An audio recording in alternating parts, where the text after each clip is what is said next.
Warahmatullahi wabarakatuh, and a very good morning. Welcome back to our CME for Occupational Safety and Health Week, Hospital Keningau 2025. Our today's CME is safe handling of hazardous chemical. And our today's CME's objective are to know chemical hazard and their associated risks, to practice safe chemical receiving, storage, handling, and disposal, to identify appropriate control measure in case of emergency and also leakage of the chemical. So there is a few legal requirements related to the chemical handling, which are Usage Regulation 2000, Class Regulation 2013, ICOP 2014, and ICOP 2019 Amendment Part 1 on Chemical Classification and Hazard Communication. Use Regulation 2000. It is inside this Occupational Safety and Health Act, which divided into four segments, which first segment is chemical register. The second segment is risk assessment of chemical hazardous to health. The third one is label. The fourth one is SDS. Class Regulation 2013 is also inside this Occupational Safety and Health, divided into 8 parts, which in the 5th part include the safety data sheet. For ICOP 2014, the long name is actually Industry Code of Practice on Chemical Classification and Hazard Communication. In part 3, they mention of hazard communication, which include the labeling and safety data sheet as well.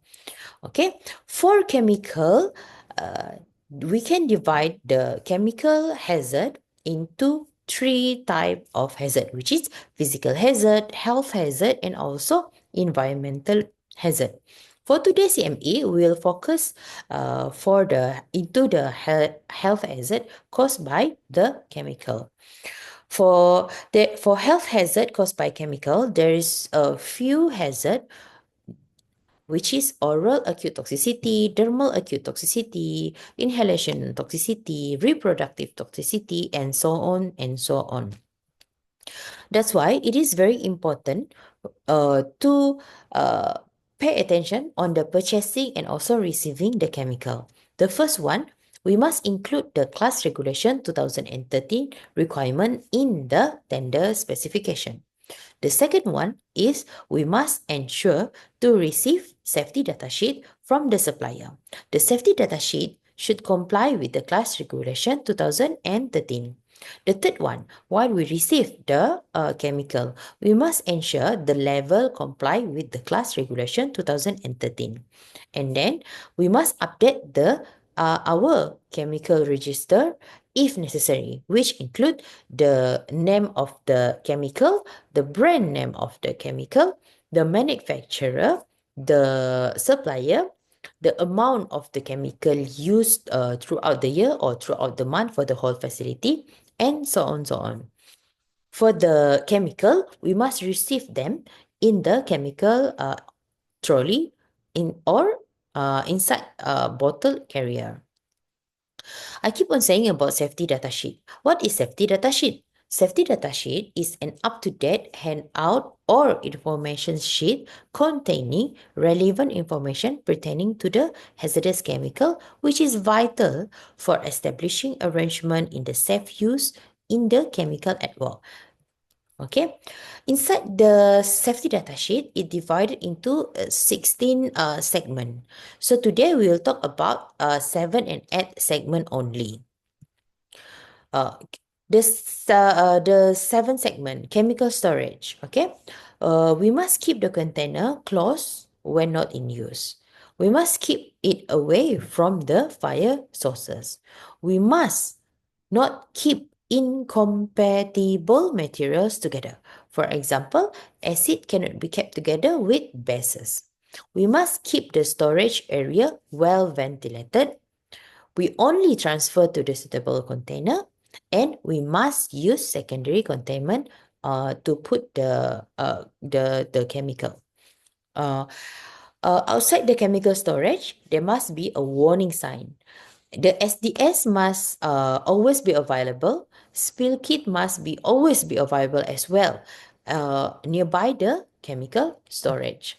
So this diagram, this jadwal show which chemical compatible to each other or which is not compatible and which must be stored according to the safety data sheet section 7 and 10. For section 10 here is according to its stability and reactivity. Okay, there is few exception for chemical that can cause physical hazard, which is can cause explosion. And also the oxygen cylinder, it must be stored separately, not together with any other chemical. Okay, for chemical that hazardous to the environment, it is not necessary to put them in good in a ventilated storage. It still can be put in the not ventilated storage. We must separate the liquid and the solid chemical. And if that one chemical have multiple pictogram, we must follow order, which is from the left to the right. The left is most dangerous as compared to the right side of the pictogram. So, secondary containment. What is secondary containment? Okay, this is secondary containment. Okay, it is recommended to use secondary containment tray to prevent small leak and spills from seeping out lah. Okay, kalau dah tertumpah, itu kita punya second layer protection lah. Okay. So, how to handle this chemical? Okay, according to the hierarchy of control, we can actually use engineering control, administrative control, and also PPE to handle this chemical. For example, there is a kabuk wasap. The first picture is a kabuk wasap. So, it actually can protect ourselves. Okay, engineering control to protect ourselves to reduce our exposure to the chemical while handling it. The example for administrative control is the warning sign lah, the amaran that we put on the door of the storage room or on the working area lah, on the door of the working area. The third one is the PPE. However, we must use appropriate glove and appropriate mask to handle different kind of chemical. So, schedule waste. What is schedule waste? It is actually any waste falling within the categories of waste in the first schedule under Environmental Quality Act, Schedule Waste Regulation 2005.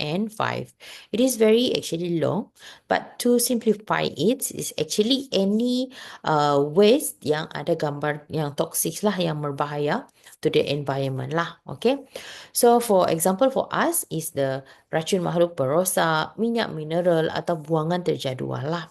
Okay. So this is our last slide, which is emergency response and preparedness. Okay. To in case of emergency, in case of leakage, in case of the chemical spillage to ourselves. So that's why it's important to have eye wash and also shower in the area where we handle a chemical. It's important to have a fire extinguisher and also kita punya spill kit, which include usually kita ada rubber mat, we ada the barrier, okay, to avoid it from spillage to other place. We have a neutral glove and also we have a goggle to protect our eyes lah. Okay, that's all. Thank you.